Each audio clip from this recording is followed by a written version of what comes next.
Ok, bien muchachos, buenos días a todos. De verdad, un gusto. Gracias a Miguel por esta invitación al tercer simposio internacional en reanimación cardiopulmonar y trauma.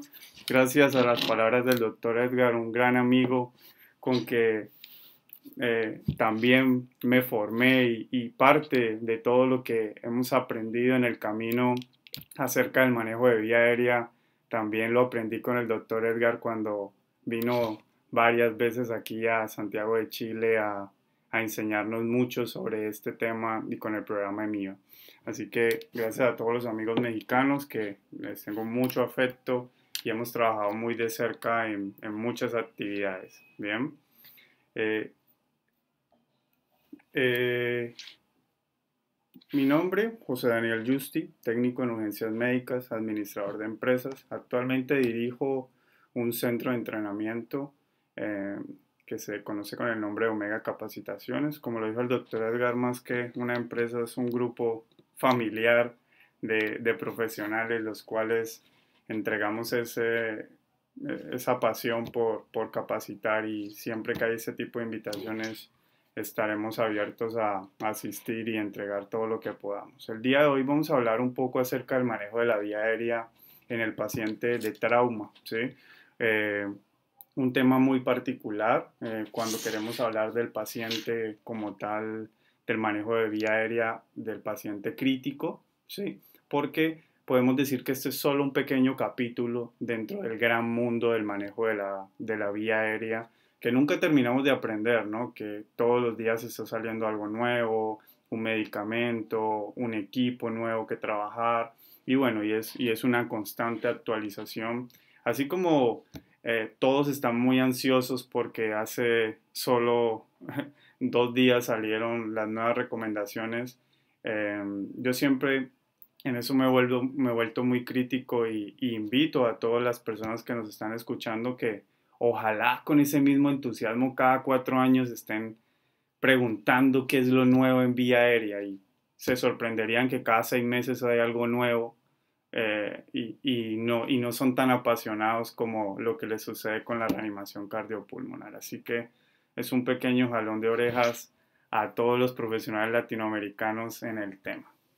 Bien, muchachos, siempre existe un porqué de las cosas, de por qué suceden, de por qué hoy ustedes decidieron estar aquí en el Congreso, de por qué decidieron seguir el camino de la urgencia, la atención prehospitalaria y este apasionante mundo de la medicina. Eh, y siento que a raíz de ese porqué, eh, todos en un momento nos unimos, tal vez no solamente para adquirir conocimiento, sino porque tenemos un interés propio y es terminar salvando más y más vidas y que pues esto evolucione, ¿no? El conocimiento es gratuito, el conocimiento es para todos, el conocimiento debe llegar a todas las personas. Así que estos simposios tienen ese objetivo, que todos conozcan de manera eh, de primera mano todas las fuentes que hoy nos están dando la medicina prehospitalaria y la medicina de urgencias.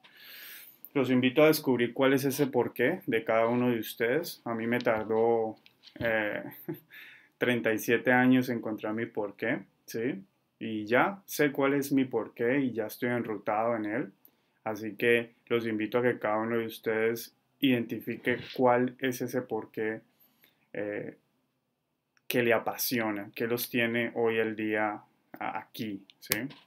Bueno, muchachos, les coloco un caso clínico. Este es un paciente masculino de 44 años que sufre una colisión frontal en un vehículo a 90 kilómetros por hora sin un cinturón de seguridad. Se podrán imaginar el intercambio de energía al cual está sometido un cuerpo. Como vemos en el video, es una vía aérea un poco traumática, difícil, que fue manejada con un videolaringoscopio, con una técnica de intubación de UGI, ¿sí? Y esto facilitó mucho el proceso de intubación de este paciente, un paciente que fue encontrado sentado en su vehículo totalmente la vía aérea llena de vómito o emético, ¿sí? Había sangre. Su Glasgow en ocular era 1, en la verbal era 1, en la motora era 4, ¿sí? Entonces tenía 6 sobre la escala de 15, en la escala de coma de Glasgow. En la parte ventilatoria su tórax no habían lesiones evidentes, a pesar que no tenía el cinturón, y su expansión era simétrica y el murmullo vesicular bilateral estaba conservado cuando lo ocultábamos rápidamente en esta evaluación de identificar dónde pongo esas banderas rojas o los riesgos vitales que tiene el paciente en lo que conocemos con la evaluación primaria. Pues en la C el paciente estaba muy frío al tacto, estaba pálido, diaforético, estaba sudando muchísimo y su llenado capilar estaba prolongado. Recuerdo que para ese momento su llenado capilar era aproximadamente entre 4 y 5 segundos. Su frecuencia cardíaca era de 124 latidos por minuto, su frecuencia respiratoria excedía los 30 por minuto, eran 34, y su presión arterial estaba al borde, ¿no? 109,63 milímetros de mercurio, con una presión arterial media de 78. No sé ustedes cómo se enfrentarán a un caso como estos, pero a nosotros nos costó mucho y nos ha costado durante mucho tiempo aprender una cosa muy significativa, y es que acabaron de ver un tema que alcancé a escuchar parte de él, y es que tiene que ver con el debriefing.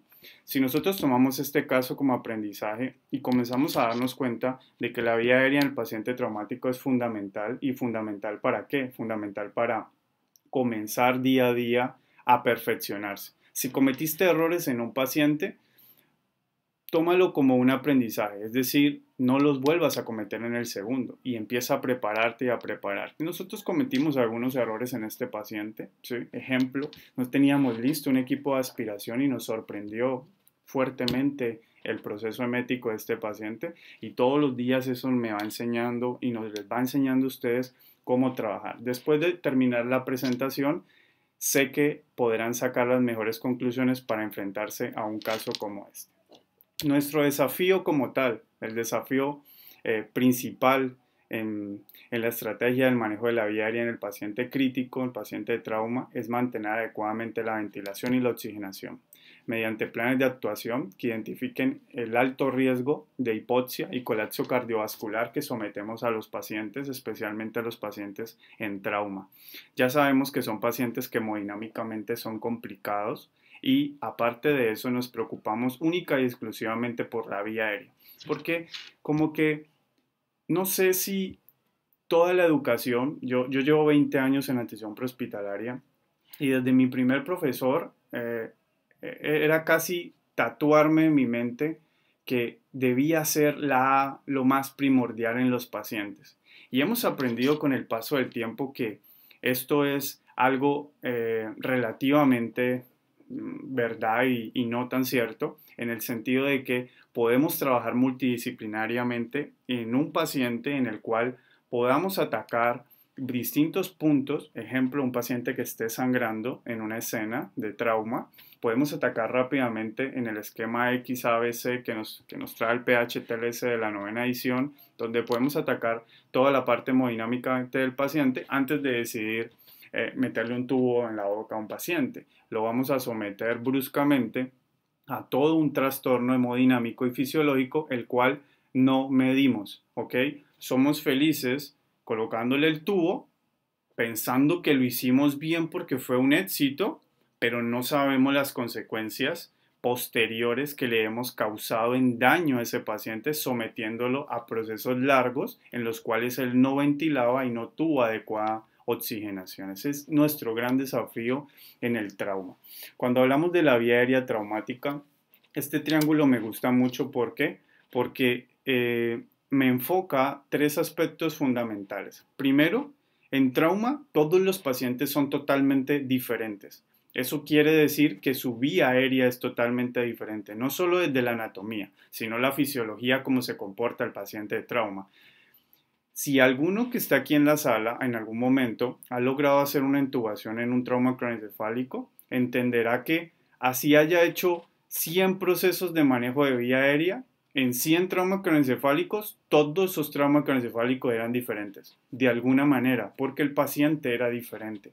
La farmacología no era una receta. la anatomía de ese paciente era diferente y cómo el paciente se nos presentó es diferente. Así que eso nos invita a entender que el triángulo nos muestra que el paciente, el entrenamiento, ¿sí?, es también muy importante. Decía al principio de la conferencia, como una crítica un poco constructiva, el hecho de que ya en este momento estamos locos preguntando que si el próximo BLS que vamos a hacer tiene guías 2020. Y es lo único que creo que les va a importar a muchas personas en la próxima semana o en los próximos meses. Lo único que van a hablar, solamente hablar de las nuevas actualizaciones de las guías 2020. Pero si hablábamos de vía aérea, ¿cuánto tú te entrenas en vía aérea? ¿Sí? Y muchos de ustedes me podrán decir, sí, yo me entreno. Tal vez te entrenes en una estación, en un curso, ¿sí? Pero no te entrenas con una educación formal, continua y que te genere entrenamiento crítico y que tú vayas mejorando en él. Es decir, lo que tú aprendes en vía aérea tal vez en 2 años ya no sea lo mismo y se te ha olvidado. Tú regresas al auditorio a renovar las habilidades de vía aérea como lo haces cada 2 años que se te vence una credencial de BLS o ACLS. Eso es el punto del entrenamiento. ¿Cómo estamos entrenados en manejo de vía aérea? Y lo otro que me gusta del triángulo es hablar de los recursos. Y cuando hablamos de los recursos, me gustaría que ustedes revisen un poco hacia el pasado y miren si lo que tenían hace 10 o 20 años en sus ambulancias o en sus carros de paro, en sus servicios de urgencia, sigue siendo lo mismo que tienen hoy para el manejo de vía aérea. Un laringo con una hoja curva tipo Mac y un laringo con una hoja tipo Miller. Y con eso se quedaron, ¿sí? Con eso nos quedamos durante 20 años. Y hoy la tecnología nos ha mostrado nuevas herramientas en las cuales, oye, modernízate. Hay recursos muy interesantes para la vía aérea traumática, para el paciente crítico, que van a favorecer al paciente, van a facilitarte a ti tu trabajo y van a mejorar una mejor tasa de éxito en el paciente para que esto evolucione como tal. La estrategia que vamos a tener es organizar planes de actuación que sean muy organizados como tal, que sean prácticos, fácil de ejecutar, efectivos y sobre todo universales. Que yo hable esto en Chile y mis amigos en México hablemos el mismo idioma, ¿ok? Que estos planes logren una vía aérea estable y definitiva en el paciente, especialmente en ese paciente de trauma que la va a necesitar muchísimo, ¿ok? ¿Qué objetivos vamos a repasar el día de hoy? Vamos a comprender la importancia de la estrategia personalizada del manejo de la vía aérea en trauma. Vamos a comprender la problemática de la vía aérea en trauma como tal. Vamos a ver todo lo que nos vamos a enfrentar, desde anatomía, cuerpos extraños, aspiración, entre otras. Analizar por qué la técnica y el equipamiento son fundamentales para lograr una vía aérea exitosa en el paciente traumático. Vamos a demostrar la importancia de la estabilización de la vía aérea en trauma y mostrar una estrategia organizada que disminuya las complicaciones secundarias como son la hipoxia y la hipoxemia en el paciente crítico traumático. Y vamos a establecer un entrenamiento continuo del profesional de la salud, ver la importancia que es esto para todo, para el hospital, para los servicios de urgencia, la educación continuada como tal. Bien. Una cosa muy particular cuando empezamos a hablar de manejo de vía aérea es que existen dos grandes pilares llamémoslo así, en la bibliografía médica científica, y es que dos grandes monstruos del manejo de vía aérea podemos llamarlo, la ASA, que es la Sociedad Americana de Anestesiología, y la DASH, que es la Sociedad de Manejo de Vía Aérea Difícil, han establecido durante mucho tiempo las pautas y guías de lo que deberíamos hacer o nos entregan estos grandes flujogramas para que los protocolos médicos de los servicios de urgencia de un hospital, de una UCI o de una ambulancia se intenten acoplar a ellos, ¿bien? Pero si los vemos, son algoritmos diseñados para los equipos de anestesiología y ejemplo, DASH es mucho más flexible para adaptarlo a los pacientes críticos en el ámbito prehospitalario. Y una cosa muy particular de esto, a lo que quiero llegar, es que ¿por qué no tenemos guías prehospitalarias? ¿Por qué no tenemos la Sociedad de Manejo de Vía Aérea Prehospitalaria en el mundo, ¿sí? Que dicte los esquemas de cómo deberíamos hacer esos planes de actuación en el prehospital? Lo que tenemos actualmente son sistemas adaptados, sacando lo mejor que nos interesa de cada uno de ellos, llevándolo al día a día pues, de lo que trabajamos. Bien. Las indicaciones para el manejo de la vía aérea en trauma como tal están enfocadas en dos puntos importantes y tenemos que identificarlos de esa manera. Lo primero es que en un paciente de trauma tenemos que pensar en proteger la vía aérea del paciente, ¿sí? Y la otra esquema o bloque que tendríamos que resolver es resolver los problemas relacionados con ventilación y oxigenación que se presentan en un paciente traumático como tal. Indicaciones claras que están establecidas en la literatura son escalas menores a 8 en la escala de coma de Glasgow, ya que estas no tendrán la capacidad ni de proteger la vía aérea del paciente y van a empezar a generar problemas de ventilación y oxigenación y hay que lograr intervenir la vía aérea en los pacientes. Yo en el punto de la escala de coma de Glasgow he sido muy crítico respecto a dar una enseñanza o dar un mensaje y es, oye, dime por qué acabas de entubar ese paciente. Yo lo entubé porque tenía escala de coma de Glasgow menor a 8.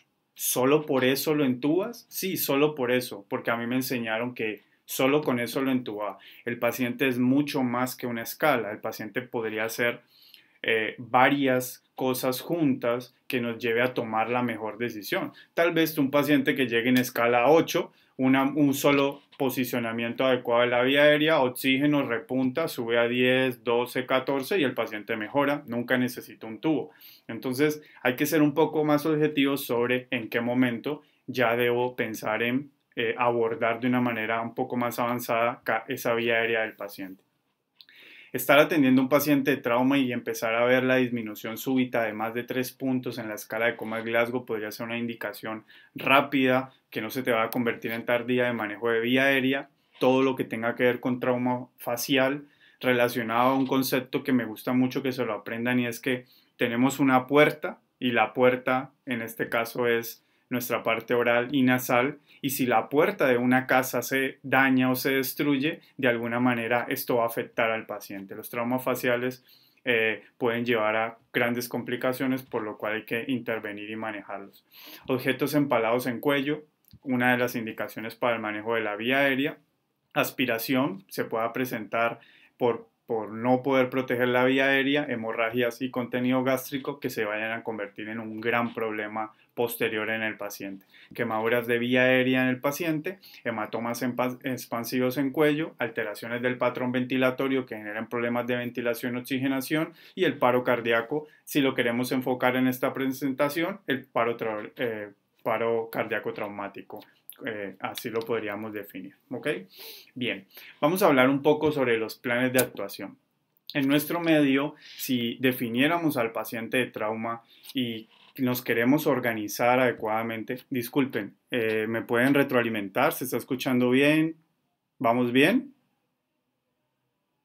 ¿Me podrían retroalimentar? Es que como no los veo, ¿sí? Todo bien, doctor. Perfecto, gracias. Ok, solo eso, es que no los estoy viendo, así que perfecto. Cuando hablamos de los planes de actuación, pensemos que nuestro plan A o nuestro as debajo de la manga, este es nuestro diamante, tenemos que cuidarlo, ¿sí? Es lograr el objetivo de ventilación y oxigenación, ¿ok?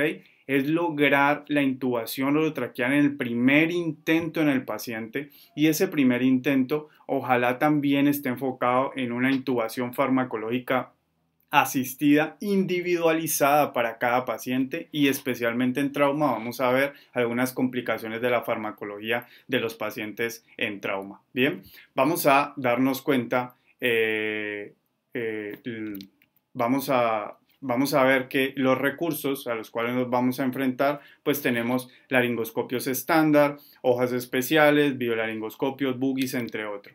Cuando empezamos a hablar de los planes de actuación, en ejemplo, el plan B, sería nuestro segundo paso si no lográramos un plan A efectivo, y ahí vamos a lograr a ver qué en el mercado tenemos que nos permita hacer intubaciones orotraqueales de manera secundaria. Ejemplo, los dispositivos supraglóticos de intubación, que vamos a hablar un poquito más adelante sobre la Fast Track, especialmente para trauma, fibrobroncoscopios o fibros flexibles, intubación retrógrada como una alternativa para lograr los planes B. Si hablamos del plan C, pues es lograr definitivamente establecer un plan de actuación si el plan A y el plan B han fallado, y es enfocarse en mantener la ventilación y la oxigenación frente al fracaso de la intubación. Y es por eso que aquí tenemos que pensar en trabajar muy bien todos los procesos de ventilación en el paciente, uso adecuado del BBM en nuestro paciente de trauma,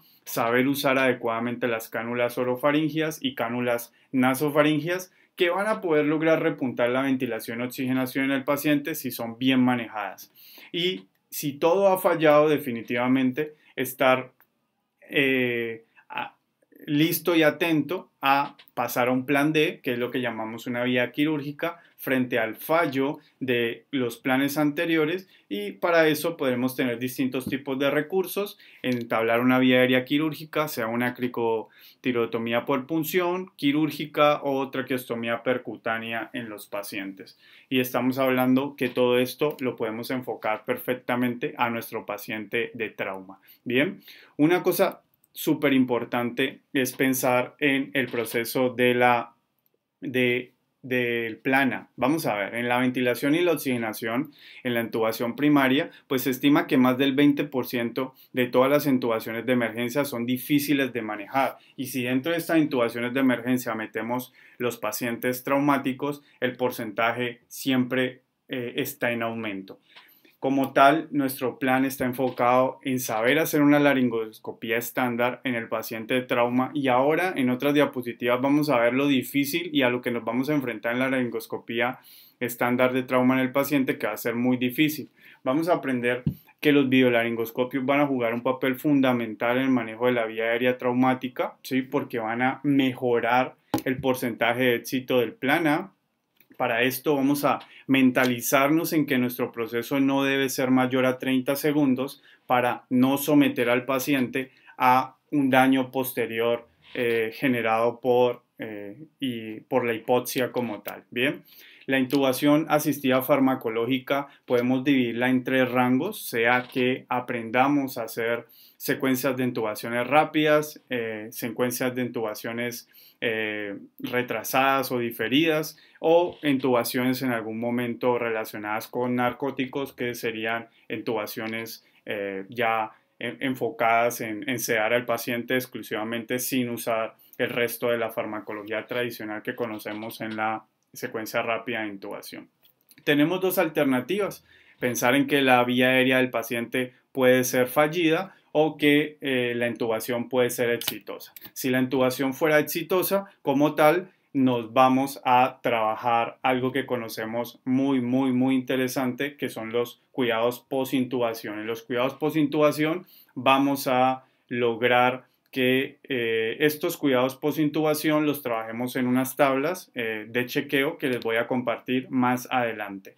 Cuando hablamos de que la intubación orotraqueal esté fallida, pensar en que ¿qué se considera fallida? Es lograr 3 intentos de un operador experimentado. Bien, no se trata de que yo hago un intento, tú haces otro intento y otro intento. No se trata de jugar con la vía aérea en el paciente. Bien, en algún momento, algunos protocolos médicos de todos ustedes, de servicios prehospitalarios, servicios de urgencia, podrán ya haber establecido un parámetro de seguridad, y es que 2 intentos serían el tope máximo. La literatura nos apoya hasta 3 intentos. Bien, ¿qué cosas son importantes en revisar en el paciente de trauma? Primero, si uno de los intentos es fallido, piensa que la posición del paciente debe cambiar. Si vuelves y repites lo mismo en el paciente, si no cambias algo y repites lo mismo, pues lo más probable es que otra vez el tubo vaya a fallar en el paciente, por lo cual cambiar la posición del paciente es fundamental. Ahora vamos a ver algunos trucos sobre la posición. La técnica de la laringoscopía: siempre haz usado el laringoscopio de la misma manera, lo tomas de la misma manera, estás seguro que estás haciendo la fuerza adecuada. Entonces, la técnica de laringoscopía es fundamental y empezar a evolucionar la manera como tomábamos el laringoscopio tradicionalmente a pensar en hacer laringoscopías de precisión, las cuales sean mucho mejores para el paciente, ¿ok? Considerar el uso de boogie. El uso de boogie y especialmente en trauma, pues va a ser una herramienta fundamental. Muchas personas piensan en sacar un boogie y especialmente en trauma cuando han pasado los 3 intentos o cuando todo se les ha complicado. Pues eso es un gran error. Si tienes un boogie, ¿por qué no lo usas desde el principio? Vas a tener mayor tasa de éxito. No esperes a que todo se complique. No, no pasa nada, yo soy un experto. Pues si eres un experto, mejor aún, usa toda tu experticia más herramientas extras como el boogie, el videolaringoscopio y mejora todavía. Pasarías de experto a super experto. Entonces, eso sería muy interesante. Cambiar el tamaño del tubo. Cambiar el tamaño del tubo es algo en lo que casi se nos olvida por el afán de pasar del primer al segundo intento de intubación. Si logras hacer un intento de intubación fallida con un tubo 8, no intentes nuevamente con un tubo 8. Cambia al menos a un 7.5. Son indicaciones que pueden favorecer el segundo intento. Bien, aspiración para el manejo de la visualización. Vamos a ver unos videos ahora acerca de una técnica de intubación, ¿sí? Que es un procedimiento que se conoce como SALAD, de descontaminación y aspiración continua de la vía aérea en el paciente, publicada por el doctor James Ducanto o James Ducanto, en donde, donde nos va a facilitar desde una laringoscopía tradicional hasta cualquier tipo de problema posterior, y si vamos a usar videolaringoscopios mucho mejor. El apoyo de la manipulación laringea externa hoy por hoy se ha convertido en, yo lo digo así, el gold estándar en visualización cuando necesitas mejorar la visualización de tu laringoscopía. No BUR, no CELIC, manipulación laringea externa. Practiquemos la manipulación laringea externa, puede ser muy beneficiosa para este segundo intento o desde el primer intento, por supuesto, ¿ok? Considerar el uso de hojas especiales. Les traje 3 hojas especiales que vamos a reconocer que nos pueden facilitar en trauma en el paciente, y considerar el uso de videolaringoscopios como tal. Si nada de esto ha funcionado, pues definitivamente nos va a tocar que pensar en nuestro plan B. Cuando hablamos de evaluación, yo podría hoy venir a hablarles de muchas técnicas que ustedes ya conocen, Lehmann, Malampati, entre otras, ¿bien? Pero ninguna de ellas está enfocada en los factores fisiológicos del paciente. Bueno, está enfocada en aspectos anatómicos, mecánicos del paciente, y hoy tenemos que ir evolucionando también en las técnicas o memotecnias de evaluación que usamos. Hace unos años, aproximadamente desde el 2017, se hizo una publicación sobre un nuevo criterio que se conoce como el criterio Heaven para digamos así, pronosticar, me gusta usar la palabra, anticiparse, podría ser mejor esa palabra, a la presencia de una vía aérea difícil en el paciente.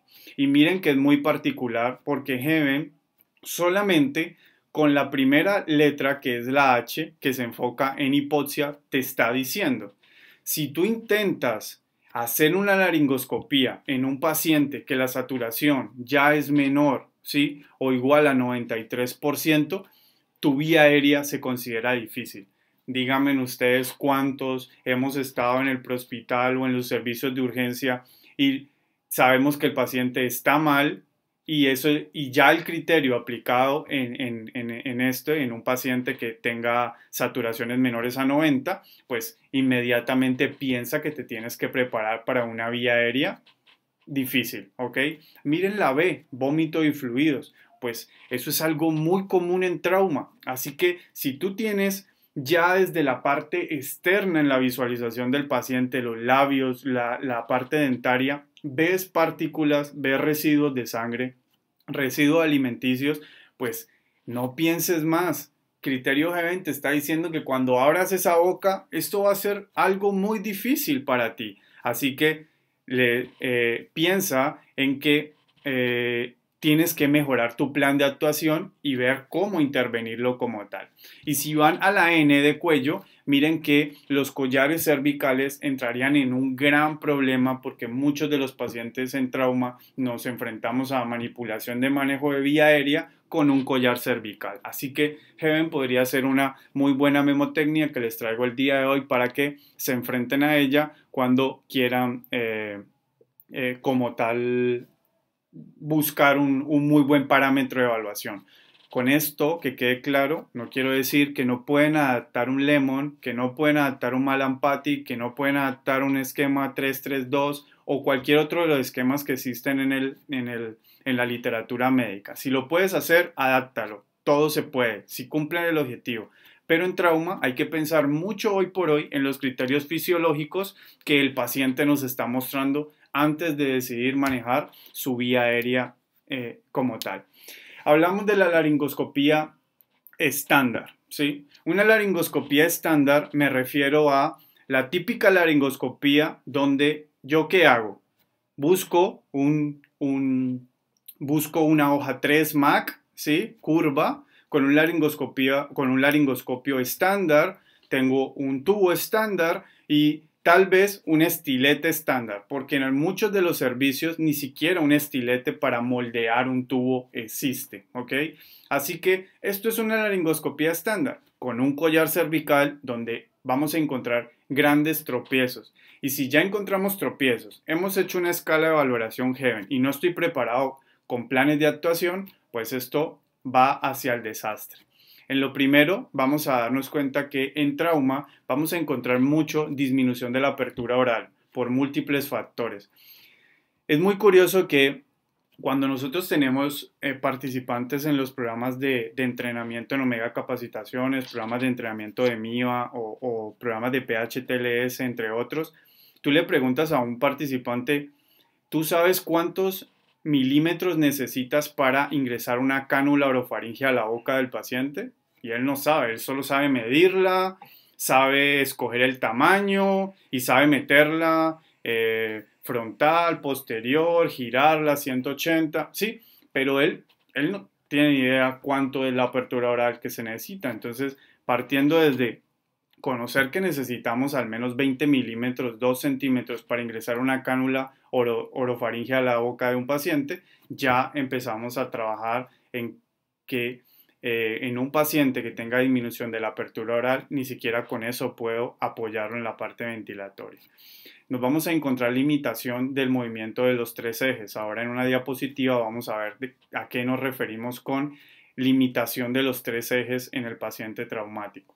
Los collares cervicales en sí van a ser una limitación. Y recordemos para todos, el collar cervical no inmoviliza. Eso es el mensaje. Nada va a inmovilizar más que tus manos. Así que si vamos a manejar la vía aérea de un paciente, el collar cervical sobra. Muchos de los esquemas de las bibliografías médicas están enfocados en siempre decir que una de las primeras cosas que tienes que hacer es tener el collar cervical abierto. Y se refiere a que lo quites en el momento del manejo de la vía aérea porque ya tus ejes, ya tu esquema 332 se ve limitado y esto va a aumentar el porcentaje de falla en el manejo de la vía aérea en el paciente. Las secreciones en la vía aérea en el paciente traumático son como del día a día. Siempre vamos a encontrar sangre, salivación extrema y contenido gástrico en la vía aérea que va a empeorar. Por eso el concepto de aspiración constante que vamos a ver ahora va a ser fundamental. Los cuerpos extraños en la vía aérea hacen que la laringoscopía sea todo un problema. Estructuras de parte dentarias, ¿sí? Prótesis completas que estén fracturadas, entre otras que complican la intubación, ¿ok? O el manejo de la vía aérea. El equipo estándar insuficiente. Y se los dije al inicio de esta presentación. Estándar es que revises si tu carro de paro, ¿sí? Tiene lo mismo que tenía hace 20 años. El mismo laringoscopio tradicional. Entonces, no has evolucionado, ¿sí? Es más, hoy los grandes centros de trauma están evolucionando a tener un segundo carro de paro. Y ya no es un carro de paro, es un carro de manejo de vía aérea. con la misma estructura de gabinetes, pero manejando, aquí va todo el plan A, aquí va todo lo del plan B, lo del plan C, lo del plan D. Esto es evolucionar en manejo de vía aérea. ¿Ok? La fisiología va a estar alterada en los pacientes y vamos a encontrar inestabilidad hemodinámica en la mayoría de ellos. Intentar manejar la vía aérea de un paciente que hemodinámicamente está inestable, sabemos que el paciente lo vamos a someter a que sufra realmente. Por eso tenemos que pensar siempre en estabilizarlo primero hemodinámicamente antes de decidir meterle un tubo en la vía aérea al paciente.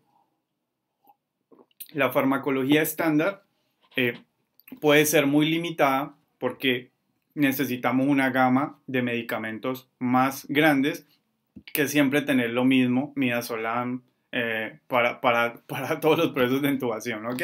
Así que hay que ampliar un poco más la gama.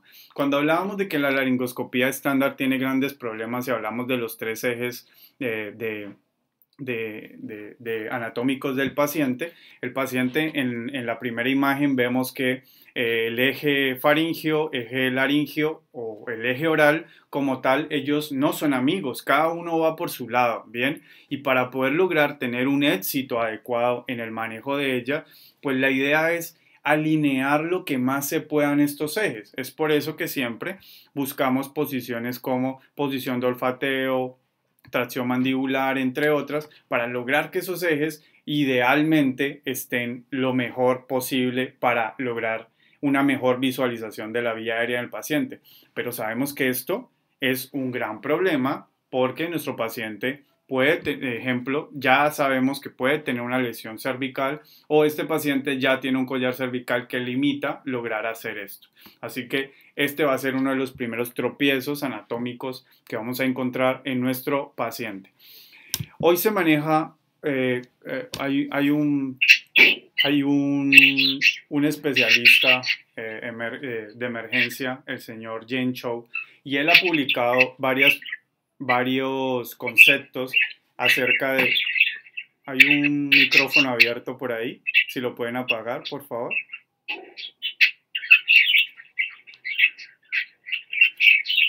Abril, ¿me puedes apoyar cerrando tu micrófono, por favor?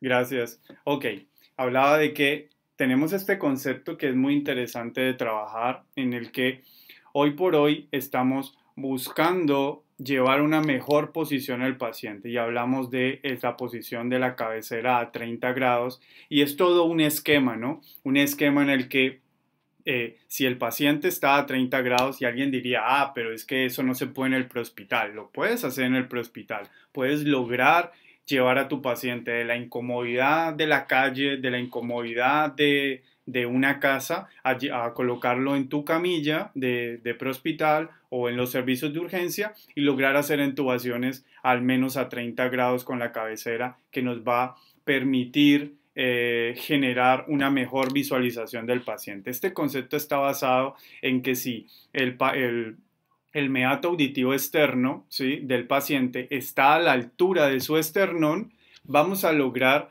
llevar una muy buena alineación de los ejes en el paciente. Otro de los conceptos está basado en que siempre tendríamos que tener tracción mandibular o lo que se conoce como boca abierta todo el tiempo, el paciente siempre mirando el techo en posición horizontal, mirando el techo, como lo vemos en la imagen, y un esquema de 360 grados alrededor que te permita poder acceder a cualquier parte del paciente. Ese 360 grados en otras literaturas también se enfoca a que podrías acceder hasta los brazos del paciente para poder hacer manejos de accesos vasculares, entre otras cosas. Hay un concepto muy particular y es que dicen que si, ejemplo, a la altura del ombligo o a la altura de la hebilla de la correa, que es la traducción en inglés, que es difícil ponerla al español, ¿sí? Siempre está a la altura de la cabeza del paciente, justo con la del operario, en la parte posterior, justo ahí donde dice cabeza a la altura del cinturón, ¿bien? Vamos a generar una mejor visualización y no tenemos que forzar la posición del operario, que él también tiene que estar tan cómodo como debería estarlo su paciente como tal. Bien, conceptos que apoyan esto está basado en que el collar cervical tiene que estar abierto y para eso vamos a ver una siguiente imagen en la que tenemos que pensar en hacer una intubación a cuatro manos. Bien, vamos a ver qué es una intubación a cuatro manos. Pensar en la manipulación laringea externa, elevación de la cabeza, tracción mandibular y boca abierta. Esto nos va a permitir un mejor posicionamiento enfocado al éxito del manejo de la vía aérea. Cuando hablamos de la estabilización cervical, también pensamos en el término a cuatro manos y la manipulación laringea externa. ¿Qué es intubación a cuatro manos? Es pensar que voy a tener un operario como tal que me va a apoyar en mantener la estabilización cervical de manera frontal mientras retiramos la parte anterior del collar cervical. Es decir, no se trata de olvidarse de la inmovilización. Recordemos que la inmovilización manual podría ser tan buena o mejor que un collar cervical. Bien, y en el concepto de la manipulación laringea externa, estamos basados en el hecho de que el operario, en el momento de hacer la laringoscopía, puede lograr él mismo con su mano dominante, lograr hacer la manipulación buscando la mejor visualización. Y cuando la encuentre, si quiere, se puede apoyar en un siguiente operario, como vemos en la última imagen, donde le va a guiar su mano y lo va a posicionar diciéndole dónde quiere que esté exactamente la estructura de la laringe para que mejore la visualización como tal. Son detalles que uno a uno van sumando y van a mejorar el resultado final en el paciente. Cuando hablamos de la farmacología en la vía aérea traumática, me voy a detener más en un concepto que es el concepto de los inductores. Bien, como tal, actualmente la ketamina y el etomidato se están considerando los mejores inductores en el paciente de trauma, ya que sabemos de que nuestro gran problema en el paciente de trauma va a ser siempre la estabilidad hemodinámica en él. Así que, como tal, es una opción que se nos está brindando para que podamos tener un muy buen manejo de la vía aérea en el paciente. Ejemplo, voy a dar la recomendación ahí, ketamina 1.5 a 2 miligramos kilogramo peso endovenoso o el etomidato 0.2 a 0.3 miligramos kilogramo peso endovenoso versus otros medicamentos que tenemos, sabemos en nuestra gama de inductores en el manejo de vía aérea, donde el midazolam, el propofol y el tiopental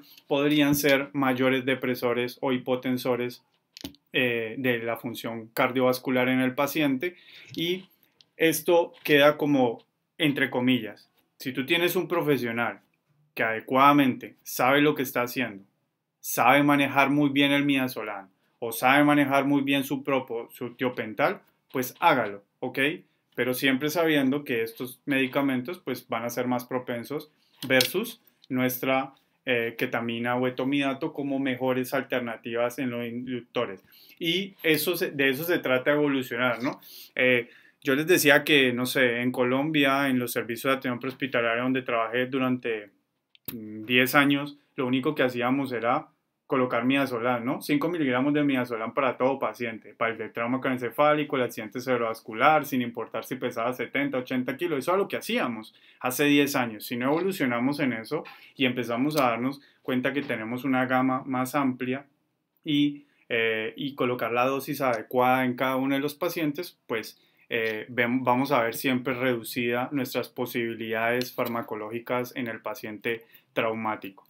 Bueno, un concepto que muchas personas siguen diciendo, ¿sí? Que yo lo diría así, está pasado de moda, pero entonces muéstrenme qué es mejor hoy, es decir, cuál es la moda, cuál es la actualización. Entonces, hablamos de la premedicación.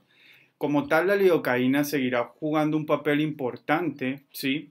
En la laringoscopía e intubación, especialmente en el paciente de trauma craneoencefálico, que sabemos que está sometido a todo un aumento de la presión intracraneana, y esta laringoscopía y este estrés que le vamos a generar, pues va a provocar estimulación simpática, generando aumento de la presión intracraneana. Así que, pues, se sigue recomendando y es muy claro saber que nuestra premedicación con lidocaína 1.5 miligramos kilogramo endovenoso sería importante en el paciente traumático previo al proceso de intubación. ¿Sí? Bien, Cuando hablábamos en el primer plan, en la primera diapositiva, donde veíamos todo estructurado el algoritmo del plan de acción del plan A, veíamos también que si yo tenía una vía aérea exitosa, pasaba a un esquema de cuidados posintubación. Entonces, estas tres fichas que están viendo ahí, literalmente se las regalo, es un regalo de nosotros para ustedes, tómenle una foto, anótenlas en las grabaciones, ojalá se las compartan después, pero está enfocada en que si ustedes convirtieran estas tres fichas en fichas memotécnicas impresas para que estén colgadas en el carro de paro, para que estén colgadas en su mochila, que estén metidas dentro de la caja del laringo, para que el que abre el laringo por lo menos diga, bueno, ¿lo voy a hacer bien o lo voy a hacer mal? Vamos con la primera ficha y se trata de tomarse 10 minutos en la preparación del proceso de manejo de la vía aérea del paciente traumático, ¿ok? ¿El equipo está capacitado? Definitivamente, si no está capacitado, piense que si le pone una X a esta tabla, pues después de esa primera intubación hay que empezar a capacitar a todo tu equipo para que mejore como tal. El equipo del oxígeno está funcionando, está abierto, ya lo abriste, la fuente está funcionando adecuadamente o vas a esperar a que entubes o al paciente para después preguntar si el oxígeno lo abrieron o no. El equipo de aspiración está funcionando y esto es fundamental. Hoy por hoy los esquemas de aspiración, de intubación, llamémoslo así, de los equipos de alto desempeño, así como ustedes piensan que solo existen equipos de alto desempeño para reanimación cardiopulmonar, pues no, podemos decir que existen equipos de alto desempeño para el manejo de vía aérea. Lo primero que hacen estos equipos es prender el aspirador y entubar durante todo el tiempo con el aspirador listo ahí en la cabecera, encendido, ni siquiera apagado, no, encendido. Por si lo van a necesitar, solo lo ingresan en la vía aérea del paciente. Entonces, darse cuenta que todo el equipo está funcionando, el BBM está funcionando, la farmacología de premedicación, inducción y parálisis está lista para el paciente. Los laringoscopios y las hojas están funcionando, o en este caso tu videolaringoscopio ya lo conectaste, está prendido, algunos se demoran algunos segundos en estar operativos. Tienes boogies, jeringas y cintas de fijación, tienes dispositivos supraglóticos para tu plan B, tienes un equipo de cricotomía para un plan D si esto se complica, y tu carro de paro para reanimación cardiopulmonar está al lado tuyo, listo, con drogas, porque el paciente lo sometes a un estrés a tal punto que con una intubación lo puedes llevar a un paro cardiorrespiratorio. Así que a reanimar. En nuestra segunda tabla hablamos de la fase 2 y ahí hablamos de preoxigenar al paciente o lo que se conoce como desnitrogenizarlo como tal y hablamos de 3 a 5 minutos. Podemos aplicar el pretratamiento con la memotecnia LOAD, 3 minutos vamos a demorar en este proceso y posicionamiento del paciente del cual ya hemos estado hablando en las diapositivas anteriores, la monitorización constante con ECG, saturación, presión y capnografía está lista y puesta en el paciente. En este momento lo único que no le pondría sería la capnografía, pero la tienes ya todo, el resto ya está puesto y midiendo, monitorizando al paciente. Está optimizado el volumen intravascular. ¿Estás seguro que este es el momento de manejar la vía aérea o primero tienes que optimizar el volumen intravascular? Inducción, parálisis y tiempo cero. Y en el momento en el cual ya pasamos a la ficha 3, hablamos de monitorizarlo adecuadamente con una onda capnográfica. Ahora en las últimas diapositivas de la presentación les voy a aportar algo sobre eso, sobre la morfología de onda y cómo nos ayuda. Vamos a auscultar el paciente al menos en 4 campos pulmonares. Vamos a fijar el tubo, vamos a realizar un control de signos vitales constante. Vamos a considerar sedación analgesia constante en el paciente. Recuerden que lo primero que ustedes pasaron para hacer el procedimiento pues va a desaparecer y los pacientes se van a despertar y el tubo en la boca duele. Así que considerar este punto.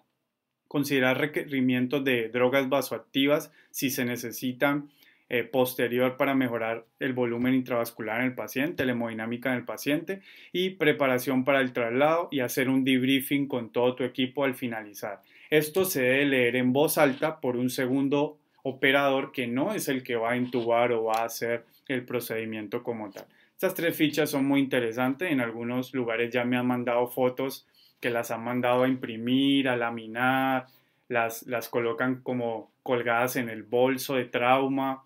Es interesante que les podamos dar uso y eso es empezar a hablar de idiomas universales en toda Latinoamérica. Cuando hablábamos del plan B, hablábamos como tal que si todas las opciones o mis 3 primeros intentos de intubación van a fallar, pues se ha demostrado que los dispositivos supraglóticos y especialmente los dispositivos supraglóticos de intubación en trauma son una brillante elección. Ejemplo, para esta diapositiva les traigo la Fast Track, uno de los primeros equipos que salió en el mercado, podemos decir que el primero que salió en el mercado como dispositivo de intubación como tal, supraglótico de intubación de la empresa LMA como tal. Este dispositivo permite la colocación de la mascarilla sin necesidad de extender el cuello. Entonces, para un paciente que tiene un collar cervical o que estoy haciendo una maniobra de alineación manual, pues es muy bueno. ¿Por qué? Porque yo simplemente colocando la mascarilla Fast Track la puedo usar como mi plan C. ¿Y mi plan C cuál es? Ventilar y oxigenar con un dispositivo supraglótico, tal vez, ¿sí? Lo puedo ventilar y en el momento que esté listo y preparado, podría pasar un tubo a través de él y generar mi nuevo plan A, ¿sí? Pero estaríamos hablando de un plan B porque logré la intubación a través de un dispositivo supraglótico de intubación.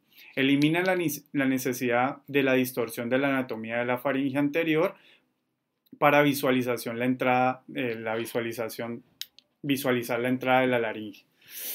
Retirar una vez colocado el tubo orotraqueal, otra de las ventajas que tiene, ¿sí?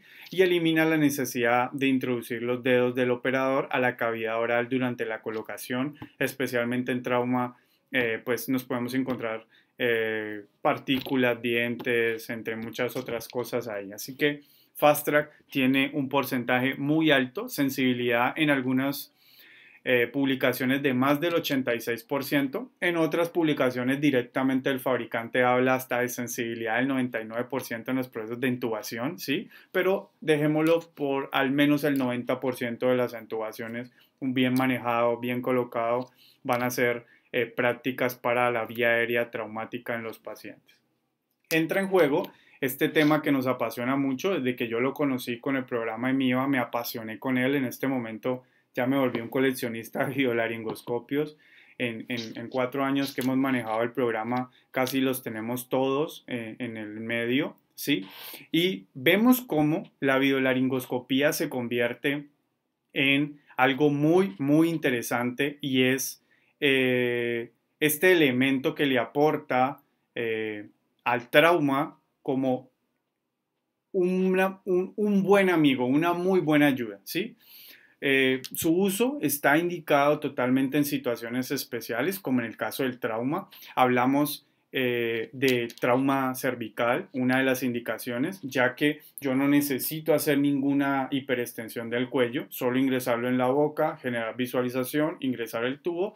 Pacientes obesos o embarazadas que si hiciéramos una escala de valoración de 3, 3, 2, nos vamos a dar cuenta que hay limitación de cuello y esto como tal va a dificultar el éxito de una extubación tradicional con un laringoscopio tradicional. Bien, alteraciones anatómicas, sabemos que en trauma podemos tener grandes problemas anatómicos, heridas de arma de fuego que deforman la estructura anatómica de la vía aérea del paciente, para colocar un ejemplo. Bien, mejora la visualización glótica al 100%, bien, y mayor tasa de éxito en la vía aérea difícil que un laringoscopio convencional. Pero una cosa muy particular con ellos es que yo siempre les recalco, necesita una curva de aprendizaje mucho más alta y una curva de aprendizaje consensuada en el equipo que tú manejes. Si tú aprendiste a manejar con un King Vision, tu curva de aprendizaje es para ese equipo. Mañana no intentes tomar uno a la ligera, un Magraf o un BB-Track o un Pentac o un iTrack o un eView, cualquiera de estos dispositivos, pensando que la curva de aprendizaje es la misma. Cada dispositivo se puede comportar diferente dependiendo de sus cualidades. Bueno, ¿Cuáles son nuestros problemas actualmente? Y ojalá los estamos rompiendo en pocos años. Es que hay poca disponibilidad de ello en la mayoría de servicios, tanto en el prehospital como en los servicios de urgencia. Pensaría que mucho menos que hace 10 años, ya ahora se ha se ha avanzado en este punto, pero aún estamos limitados en los servicios. Bien, y hay desconocimiento de su uso por la comunidad médica, y esto es más complicado aún si pensamos que no estamos enfocados en actualizarnos día a día. Hablamos del alto costo, podría ser relativo, especialmente que hoy las versiones en impresiones 3D, como un equipo que está esperando aprobación por la FDA, que es el ArtAngel, entró para quedarse. Yo creo un equipo con impresión 3D económico que podría ser implementado rápidamente en muchos servicios. Veo que se ha implementado muy fuertemente en países latinoamericanos como Venezuela, como Brasil. Aquí en Chile se maneja, así que es una muy buena alternativa. Estuve asesorando un equipo en México que lo implementó en sus servicios, así que creo que esto es cuestión de voluntad más que de costos o de dinero. Bueno, hablamos como tal de el concepto de aspiración constante en el concepto SALAD, que es la succión asistida para descontaminar la vía aérea. Les voy a mostrar acá un video en el cual podemos ver cómo en trauma, si hoy pensáramos que esta es una de las mejores alternativas que tenemos, definitivamente tenemos que estudiarla, tenemos que implementarla en nuestros servicios, sea prehospitales o servicios de urgencia, y empezar a ir cambiando algunas conductas para mejorar, ¿no? Esas técnicas están para mejorar. Aquí lo que estamos viendo es, estoy usando un ArtAngel, ¿sí? Un videolaringoscopio, y podemos ver cómo la vía aérea en este caso está llena de sangre, ahí la estoy inundando mucho más, y vemos cómo a través de una sonda de aspiración de Ducanto, patentada pues por el doctor James Ducanto, pues podemos hacer aspiración constante, ¿sí? Miren que yo hago la intubación con inspiración constante, quiere decir que todo el tiempo estoy descontaminando, estoy aspirando el contenido gástrico, y si en algún momento durante el procedimiento vuelve a pasar que tengo otro, llamémoslo, un segundo evento gástrico, ¿sí? Pues voy a tener directamente la cánula de aspiración en el esófago, la cual me va a permitir que esté constantemente descontaminando, me mejora la visualización, entre muchas otras opciones para la cual sirve la cánula. También sirve para hacer apertura de vía aérea, así que puede ser una muy buena alternativa. Aquí vemos un video directamente prestado por el programa EMIVA, ¿sí? En donde vemos una reanimación cardiopulmonar, ¿ya? En la cual vemos que se hace con un laringoscopio tradicional estándar, y vemos cómo durante el proceso de la parada cardíaca la aspiración se puede hacer de manera constante. Una cosa particular es que en esta técnica podríamos también aspirar, descontaminar la vía aérea y usar el ángulo que tiene la cánula Ducanto, especialmente para terminar de guiar el buggy directamente a la vía aérea del paciente y terminar pasando el tubo, facilitando el proceso. La sonda de aspiración lo hace constante. No tendríamos que unir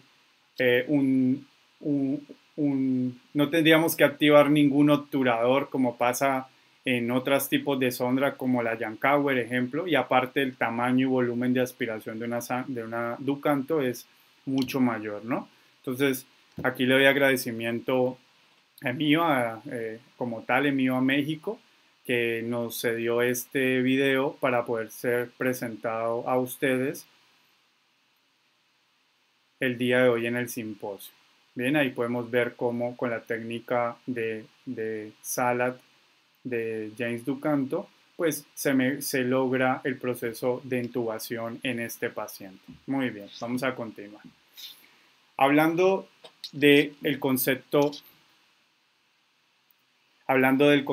de hojas especiales, pues no nos deberíamos quedar solamente en que la hoja curva Mac o la hoja recta Miller es lo único que hay en el mercado y especialmente para enfrentar una vía aérea traumática. Ejemplo, una hoja especial como la hoja McCoy, una hoja articulada en su punta, a 2 centímetros de su punta, está articulada, nos permite generar ángulos hasta el 70% que mejora la visualización de las cuerdas vocales y hay una elevación de la epiglotis. Esto para un paciente traumático podría ser muy beneficioso porque disminuye el efecto de palanca que normalmente o tradicionalmente hacemos cuando hacemos una laringoscopía tradicional, ¿no?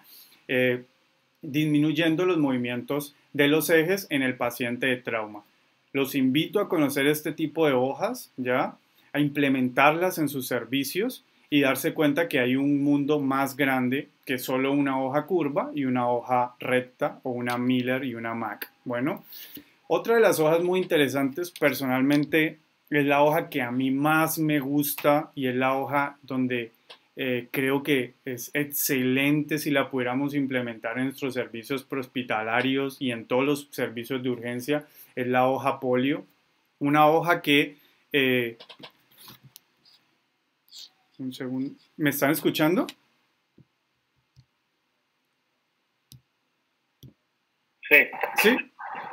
Sí, Perfecto. sí te escucho. Ok, ya, es que pensé que había escuchado un mensaje que decía que no me escuchaban. Bien, entonces con la hoja polio podemos lograr un ángulo hasta de 120 grados y podemos intervenir pacientes obesos en el prehospital, especialmente pacientes que podemos abordar desde su hombro izquierdo para poder hacer una intubación cuando esquemas de evaluación de 332 con cuellos cortos nos dificulte el acceso a una vía aérea. Bien, no necesitamos hacer movimiento de los ejes, ya que especialmente con restricción de movimiento del cuello, podríamos intervenir con esta hoja. Bien, una cosa muy particular, y ahora el doctor Edgar decía de los tácticos, yo tampoco quiero mucho el tema de los tácticos, no soy amante a las armas de fuego, pero en trauma pues hay que hablar de ellos, ¿no? En muy particular nos vemos como los chalecos del ámbito militar, del ámbito de protección civil, han hecho que algunas técnicas empiecen a cambiar. Ejemplo, hace unos años vemos cómo cambian también de posición en la descompresión torácica con aguja, ¿cierto? Por este acceso lateral que sí pueden tener los chalecos. Entonces, vemos cómo también un chaleco, ¿sí? Que es muy rígido, cuando intenten hacer una laringoscopía tradicional con una hoja MAC en un paciente que esté en posición supina, se van a tener limitación en el movimiento del mango. Así que con hojas polio como esta podrían mejorar esa limitación. Así que me gusta muchísimo. Ahora, por último, y la última hoja que les quiero mostrar, podemos hablar de muchas, pero seleccioné 3 que pueden ayudar en conceptos de trauma. Hablamos de la famosa hoja Macintosh izquierda. Muchos de ustedes se han entrenado, han ido a cursos, hacen simulaciones en las que logran hacer intubaciones frontales o lo conocido como intubaciones face to face, ¿bien? Pero siempre tenemos un error clásico y es que por falta de conocimiento de algunos equipos, centros de entrenamiento, servicios de urgencia, entre otros, lo que hacen es someter al participante a aprender con hojas tradicionales, ¿bien? Haciendo esta técnica. Dándole la posibilidad al participante que tenga que voltear la mano o hacer este cruce del procedimiento, pero miren en la imagen cómo la participante, ¿sí? En este programa de entrenamiento, toma el laringo con la mano izquierda en una intubación frontal. ¿Por qué? Porque tiene una hoja izquierda y por el lado derecho, teniendo una visualización grande, ¿sí? Logra introducir un buggy y posteriormente un tubo. Así que para trauma, pacientes que estén atrapados, pacientes que estén en una posición sentada, podría ser una muy buena alternativa, ¿no? Entonces, sometemos más al participante a que tuerza los brazos o haga estas maniobras porque lo hacemos siempre con lo que hay, ¿no? Con lo que veíamos que estándar teníamos hace 10 o 20 años y seguimos haciéndolo con lo mismo, ¿no? Y este va a ser mi último tema para terminar y tiene que ver con la capnografía. La capnografía a mí me produce algo de gracia cuando hoy alguien dice, es que es el gold estándar. Es el gold estándar desde el 2000, hace 20 años, señores. Esto no es nuevo, esto no es una actualización de gold estándar, ¿listo? Si alguien tiene un libro de ACLS de la guía del 2000, ábralo. Hay un capítulo de capnografía y decía que era el gold estándar. Entonces, el que hoy los servicios prehospitalarios no tengan capnografía, pensando en que van a hacer un manejo avanzado de la vía aérea, stop. Algo está mal en tu planificación de estrategia. Quiere decir que hay que sentarse a hacer un chequeo con tu servicio de urgencias, con tu servicio prehospitalario y decir, este año en qué equipos vamos a invertir, ¿cierto? Vamos a invertir no solamente vamos a invertir en el chaleco reflectante bonito que nos hace ver como paramédicos bonitos, sino que vamos a invertir en equipos que de verdad monitoricen y salven la vida de los pacientes. En este caso, tener capnógrafos. La capnografía como tal está enfocada en que en un patrón normal nos puede ayudar a detectar un tubo que esté muy bien colocado en posición, bien. También nos puede ayudar a darnos cuenta que la intubación no quedó en posición, es decir, que está en la vía del esófago. Podríamos en el paciente de trauma, con los movimientos a los que se somete el paciente, ejemplo, los movimientos a alta velocidad en la ambulancia, los movimientos cambiando de camilla en los servicios de urgencias, llevando a los pacientes a imagenología, a escáner, a resonancia, darnos cuenta que el paciente se estubó o el tubo se desplazó como tal. Los pacientes de trauma es fundamental que tengan monitoreo de capnografía porque podrían los tubos obstruirse. Recuerden que el tubo en la punta tiene dos orificios y tiene un pequeño orificio que llamamos orificio de Murphy y especialmente grandes coágulos de sangre en un paciente traumático podrían tapar el tubo y mostrar la gráfica que vemos al final. Obstrucción de comida, moco, entre otras cosas, pero especialmente el concepto de sangre, en este caso en trauma, ahí me quiero referir. Y algo fundamental tiene que ver con cómo vamos a controlar y manejar la estabilidad hemodinámica del paciente o llamémoslo el tratamiento posterior a la intubación. Meter el tubo en la boca del paciente es la segunda parte. La primera parte es la planeación, ¿sí? Pero la monitorización posterior es fundamental. Recordar que un pilar que habíamos mencionado en las primeras diapositivas era la protección de la vía aérea. Si tú la proteges, estás protegiendo también el cerebro. Y hablamos de la protección neurovascular en el paciente. Entonces, un paciente que lo sometas a hipocapnia, ¿sí?, va a generar vasoconstricción en el paciente.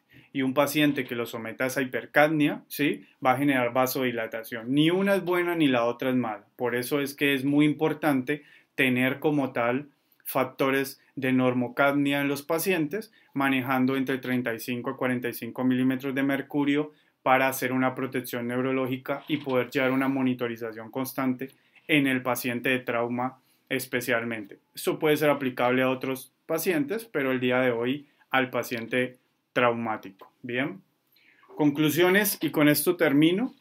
Las estrategias para el manejo de la vía aérea exitosa requieren un plan de intervención a la medida de la situación. Bien, la medida de la situación. Si hablamos de la situación prehospitalaria, es totalmente diferente a la de UCI o a la de los servicios de urgencia. Y hablamos que no es la misma cómo trabajan un paciente de un trauma craneoencefálico en el prehospitalario, en el servicio de urgencia o en la UCI. Todos van a tener diferentes esquemas de intervención o situaciones diferentes. El entrenamiento continuo contribuye a lograr una vía aérea exitosa. Se lo dije al principio. ¿Cuántos de ustedes se entrenan cada 2 años en manejo de vía aérea? Levanten la mano, ¿sí? Y eso es algo muy particular. Tomé el curso de PHTLS. Me hicieron una estación de 20 minutos de manejo de vía aérea. ¿Tú crees que con eso quedaste bien preparado? Creo que no. Va a ser lo suficiente si piensas en hacer planes de actuaciones exitosos en manejo de vía aérea. Es por eso que es muy importante establecer entrenamientos continuos y exclusivos y con literatura exclusiva en manejo de vía aérea. Darle la importancia que se requiere. Actualmente tenemos disponible una gama amplia de equipos para el manejo de la vía aérea que podemos incorporar en nuestros planes de actuación. No sigamos en el pasado. Los boogies, los videolaringoscopios, la nueva farmacología, los nuevos dispositivos supraglóticos de intubación, todo está para ayudarnos. No está para opacar las habilidades de un profesional. Por el contrario, un profesional con altas habilidades va a entender y aceptar que estos equipos lo van a ayudar y son en pro del beneficio del paciente. Y cuando hablamos de la parte de intubación asistida farmacológica, no es una receta, no hay un estándar de dosis para todos los pacientes. Hay que dejar ese concepto de que todos los pacientes adultos en un tamaño promedio que lleguen, a todos les colocan la misma ampolla de Sutsi o la misma ampolla de Midazolam. No, muchos de estos pacientes quedan con dosis muy cortas, así que personalizar el tratamiento que le vamos a brindar a cada uno de los pacientes. Bueno, ok. Y despidiéndome de todos, de verdad les agradezco muchísimo, espero les haya gustado este rato que pasamos. Los invito a visitar nuestro centro www.omegacapacitaciones.com. Estamos ubicados en Santiago de Chile y bueno, hemos ido a México, conocemos México, tenemos grandes amigos y seguir nuestras redes. Mantenemos publicando videos y cosas que nos ayudan a todos al entrenamiento. Un gusto de parte de Omega Capacitaciones y de este servicio.